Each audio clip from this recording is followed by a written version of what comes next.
बिस्मिल्लाहिर्रहमानिर्रहीम अस्सलामु अलैकुम रहमतुल्लाह। नून लीग के अंदर इस वक्त शदीद तरीन मसाइल मौजूद हैं और नून लीग के अंदर जो धड़ेबंदी का सिलसिला है वहाँ पर जो कैंप बन चुके हैं, एक तरफ शहबाज शरीफ का कैंप मौजूद है, एक तरफ नवाज शरीफ का कैंप मौजूद है। दोनों आपस में आमने सामने हैं, फेस टू फेस है और एक दूसरे के खिलाफ शदीद तरीन गोलाबारी जारी है, जिसकी प्रैक्टिकल एग्जाम्पल अब बाकायदा टीवी टॉक शोज़ के अंदर नज़र आना शुरू हो गई है।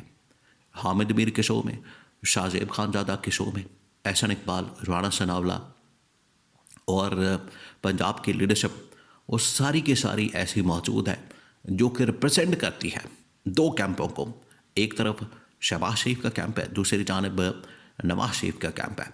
दोनों इस वक्त पावर की गेम कर रहे हैं और लड़ाई कर रहे हैं, और ये जो लड़ाई है ये आखिरकार दोनों की सियासत को ले डूबेगी। आप ये लिख के रख लें, आपने इसको अभी नोट कर लेना है। ये जो इस वक्त इनके दरमियान सियासत की लड़ाई हो रही है, पावर की लड़ाई हो रही है, इक़्तिदार की लड़ाई हो रही है, ये इनको ले के डूबेगी और दोनों जो कैंप है फारग हो जाएंगे, नून लीग का भी और इसके अंदर जो शहबाज शरीफ का और नवाज शरीफ का। ओवरऑल नून लीग ही मुकम्मल तौर पर फारग हो जाएंगे। अब हुआ क्या, आपको पहले पता है, हमने आपको बताया था कि शहबाज शरीफ ने नवाज शरीफ के ख़िलाफ़, मरियम नवाज के ख़िलाफ़ महाज खोला हुआ है और शहबाज शरीफ चाहता है बिल्कुल उसी तरीके से जिस तरीके से नवाज शरीफ को वज़ारत उस्मा के लिए पहले दिखाया गया और सारा वोट बैंक हासिल किया गया, उसके ऊपर कैंपेन की गई और कैंपेन करके भी, या तो कैंपेन करके इन्होंने कोई 2/3 मेजॉरिटी निकाल ली हो, सिंपल मेजॉरिटी निकाल ली हो। सिंपल मेजॉरिटी भी दूर की बात है, 100 सीटें भी दूर की बात है। नवाज शरीफ जो सियासत का बड़ा अपने आप को तुरम खान कहते हैं और नून लीग उनके ऊपर बड़ा डिपेंड करती है, उनकी सारी कैंपेन करने के बाद बतौर वज़ीर-ए-आज़म उन्हें प्रेजेंट करने के बाद टोटल 10 से 15 सीटें निकाल सकी। ये है इनकी सारी सियासत की टोटल औकात। तो शहबाज शरीफ ने जिस तरीके से डील कर ली थी इस्टेब्लिशमेंट के साथ, मुकम्मल कर लिया था इस्टेब्लिशमेंट के साथ ऑलरेडी। आप ज़रा इमेजिन करेंगे पाकिस्तान की सियासत के अंदर ये जो सारा खेल खेला जाता है वोट का और इलेक्शन का, ये जो सारा मामला चलता है, ये सिर्फ एक खानापुरी होती है, ड्रामा होता है, ये फ़िल्म चलाई जाती है, पीछे सारे मामला तय हो चुके होते हैं। किसने आना है, किसको लगाना है, किसने क्या बनना है, किसको क्या जिम्मेदारी मिलनी है, ये पूरा एक प्लान तैयार हो चुका होता है। बिल्कुल उसी तरीके से शहबाज शरीफ ने भी अपना टांका सेट कर लिया था। उसने डील बना ली थी कि नवाज शरीफ की बजाय मैंने वज़ीर-ए-आज़म बनना है, लिहाजा वो वज़ीर-ए-आज़म बन गया। अब पंजाब के ऊपर बात आई तो नवाज शरीफ फिर अड़ गया। नवाज शरीफ को पहले ही ये इतना बड़ा डेंट, इतना बड़ा झटका लग चुका था कि वो वज़ीर-ए-आज़म बनने के लिए आया था लेकिन वज़ीर-ए-आज़म नहीं बन सका और शहबाज शरीफ वज़ीर-ए-आज़म बन गया। वो फिर डट गया कि अगर वफाक, और उसने शहबाज शरीफ को ये पैगाम दिया, एक मुलाकात के अंदर ये वाज़ेह तौर पर पैगाम दिया क्या कि शहबाज शरीफ, अगर तुमने वज़ारत उस्मा ले ली है, तो वज़ीर-ए-आज़म बन गए हो, तो वज़ारत आला तो कम अज़ कम मेरे पास रहनी चाहिए और मैं अपनी बेटी मरियम नवाज़ को लॉन्च करूँगा। और ये नवाज शरीफ के दिमाग के अंदर प्लान मौजूद है कि पंजाब से लॉन्च करने के बाद 2 से 2.5 सालों के अंदर, जिसका अब टाइम आ गया, वक्त आ गया, 2 से 2.5 साल के अंदर अंदर पंजाब से मैंने इसको वफाक के अंदर शिफ्ट करना है और वज़ीर-ए-आज़म बना देना।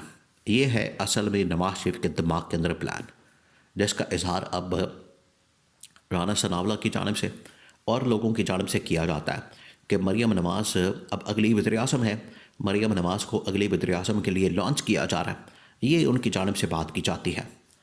दूसरी जानिब शहबाज शरीफ इस ख़तरे को भांपते हुए फ़ैसला कर चुका है। शहबाज शरीफ को ये पता लग गया कि मरियम नवाज़ तो मेरे लिए बहुत बड़ा ख़तरा बन चुकी है, बहुत बड़ी थ्रेट बन चुकी है। यहाँ पर पंजाब के अंदर अगर ये अपना कारकर्दगी दिखा देती है और पंजाब के अंदर थोड़ी बहुत परफॉर्मेंस आ जाती है तो यहाँ से ये वफाक के अंदर आ जाएगी, वज़ीर-ए-आज़म बन जाएगी और मेरा बोरिया बिस्तर गोल कर दिया जाएगा। ये शहबाज शरीफ को इस चीज़ का आइडिया है, इस चीज़ का अंदाज़ है। इसी वजह से उसने ये जो प्रोपेगेंडा हो रहा है मरियम नवाज़ के ख़िलाफ़, इसमें जहाँ पर इस्टेब्लिशमेंट का रोल है वहीं पर शहबाज शरीफ का भी रोल है। शहबाज शरीफ भी यही चाहता है कि प्रोपेगेंडा किया जाए, मरियम नवाज़ के इमेज को बर्बाद किया जाए, ख़राब किया जाए और इसके लिए भरपूर कोशिश हो रही है। तो ये इस वक्त लड़ाई नून लीग और पीपल्स पार्टी, नून लीग के अंदर एक तो बाकी इत्तेहादी जमातों के साथ इन लड़ाई की आपको बहुत सारी वजूहात मिलती हैं। वहाँ पर नून लीग के अंदर दो कैंप बने हुए हैं, दो धड़े बने हुए हैं। एक तरफ शहबाज शरीफ का कैंप मौजूद है और दूसरी जानब नवाज शरीफ का कैंप मौजूद है। अब मरियम नवाज़ के ख़िलाफ़ जो महाज खोला गया है वो शहबाज शरीफ की जानब से खोला गया और शहबाज शरीफ ने बता दिया, शहबाज शरीफ ने कैटेगोरिकली ये मामला सामने रख दिया और ये बता दिया है कि अब शहबाज शरीफ की मौजूदगी में यहाँ पर रहते हुए पंजाब के अंदर मैंने तब्दीली लानी है और पंजाब के अंदर अपने बेटे हमजा शहबाज को वज़ीर आला पंजाब बनाना है। ये असल में लड़ाई हो रही है। तो ये और आप देखेंगे लीडरशिप के अंदर ये लड़ाई हो रही है और जो इस वक्त MNA MP है, अब ख्वाजा साद रफ़ीक का एक ट्वीट सामने आता है। ख्वाजा साद रफ़ीक ने बाकायदा गवर्नमेंट के ऊपर, नून लीग के ऊपर, अपनी लीडरशिप के ऊपर शदीद तरीन तनकीद की है, उड़ा दिया है। ये है असल में बगावत की वजह।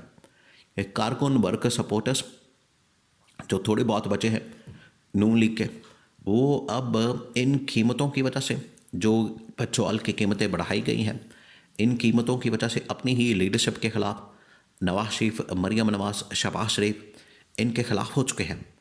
और अब ये जो साबिक वज़ीर MNA टॉप पोजीशन के ऊपर काम कर चुके हैं, ख्वाजा साद रफ़ीक, राना सनाउल्लाह और बाकी लोग, ये अब अपनी ही हुकूमत, अपनी ही लीडरशिप और नवाज शरीफ, शहबाज शरीफ, मरियम नवाज़ के ख़िलाफ़ हो चुके हैं कि इनकी वजह से, इनकी पॉलिसियों की वजह से हमारा अब अपने हलकों के अंदर जाना, अवाम में जाना बहुत ही मुश्किल हो चुका है, बल्कि नामुमकिन हो चुका है।